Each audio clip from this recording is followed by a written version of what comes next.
it's now time to see what's coming out today for our media partner, the Baltimore Banner. And this morning we're talking with the Banner's Julie Scharper about some bizarre bird behavior in Prince George's County. And this, I can't wait to hear what you have coming up with this one, Julie.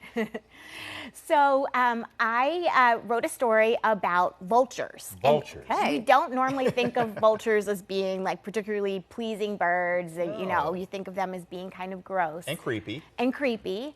But I learned so much about vultures working on this story that's totally changed my opinion of vultures. Really? And it started with a retired Navy environmental analyst named Martha Midget, who lives in Prince George's County in Accokeek, in sort of a rural area. Okay. She and her husband love animals, and they're always watching the animals around their property. And for many years, they've been feeding a pair of vultures, like a mated pair of vultures. Okay. They bring their babies to see this couple every year.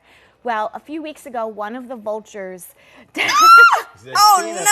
is bird phobic. I don't know what you call that, but she doesn't like birds, so this is freaking her. Okay. Oh my gosh. So one of the vultures died on her porch. Oh no. And what you're seeing now is its mate actually dragged its body over to a grassy area. Oh. And Sweet. all the other vultures gathered around it, and it was almost as ceremony. if they were having, I don't want to be anthropomorphic, No, but but they were standing around, and it seemed like they understood Well, what had happened. Do they mate for life? Do They mate well, for then life, They did understand. and they're truly monogamous. Oh wow. Oh, Yeah. that's That cute is touching. too. It's touching So in a it's vulture kind of touching. way. Exactly. Wow.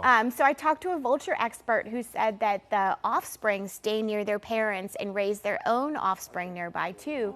So all the vultures that gathered around were probably children and grandchildren of Okay. these You know what, vultures. Julie? This changes my mind a little bit too. I will no longer stare in disgust. Okay, well, so, and you learned about this. I mean, like you said, vultures, was it the family that alerted you that this was all going on? I saw this in a Maryland birding Facebook group that has so many fascinating things that people see around the area. And then I talked to a vulture expert who explained that vultures are way more intelligent than we expect and very, very social. And they form deep Quite bonds. something. Well, shout out to vultures then. Sure, you didn't Exactly. expect to wake up doing a vulture story. I did not. But here we are. Here we are.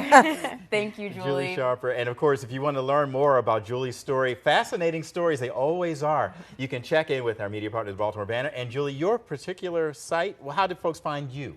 Go to thebaltimorebanner.com and Google or look up vultures to find the story. Sounds good. Thank Julie you, Scharper, Julie. thank you so much.